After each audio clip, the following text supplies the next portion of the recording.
Hi hello నేను మీ Jukuri Mahesh high court advocate.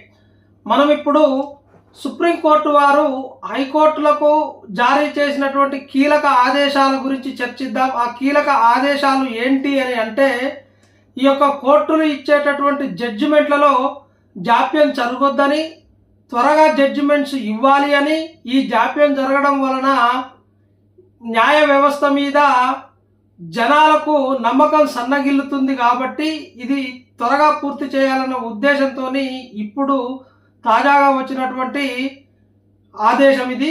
అయితే ఈ యొక్క జడ్జిమెంట్స్ అనేవి ఏ విధంగా ఇవ్వాలి అనే దాన్ని ఈ యొక్క Supreme Court CJI chief justice of India 53వ సిజేఐ అయినటువంటి సూర్యకాంత్ గారు, అదేవిధంగా జస్టిస్ జోయ్ మాల్యా బాగ్జీ ధర్మాసనము కొన్ని గైడ్ లైన్స్ని చెప్పింది. ఏంటి అని అంటే, ఏదైనా జడ్జిమెంట్ని 7 డేస్లో ఇవ్వాలని, ఒకవేళ జడ్జిమెంట్ ఇచ్చిన కేసు ఏదైనా ఉంది అని అంటే 24 అవర్స్ లోపులోనే వెబ్సైట్లో పెట్టాలని చెప్పింది. కొన్ని ప్రత్యేక కేసులలో 3 నెలల్లో తీర్పు రాకపోతే, అంటే ఏదైనా కేసులో తీర్పు 3 నెలల్లో రాకపోతే చీఫ్ జస్టిస్ దృష్టికి తీసుకురావాలని, 4 నెలల సమయము జడ్జిమెంట్ ఇవ్వడంలో జాప్యం జరిగితే ఆ కోర్టులో ఉన్నటువంటి వేరొక బెంచ్ కూడా మార్చమని కూడా కోరవచ్చును. అయితే ఇది దీంతో పాటు ఇంకోటి ఏంటి అని అంటే,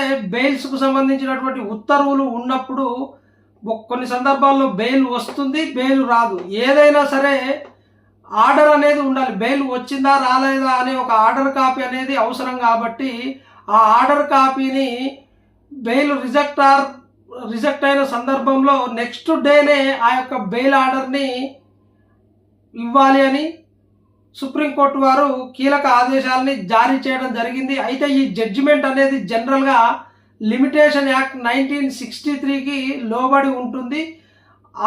ఈ యొక్క కోర్టులలో ఉన్నటువంటి అధిక వర్క్ కానీ, ఎక్కువ కేసుల వలన ఈ జడ్జిమెంట్లు వచ్చినప్పటికీ బోత్ పార్టీస్ ఫేవరా లేకుంటే ఆపోజిటా ఏ విధంగా వచ్చినా కూడా ఆ వచ్చిన కీలక అంశం తెలవడానికి కూడా ఎక్కువ సమయం పట్టడం కూడా ఇరు పార్టీలకు కూడా ఇబ్బందిగా ఉండేది.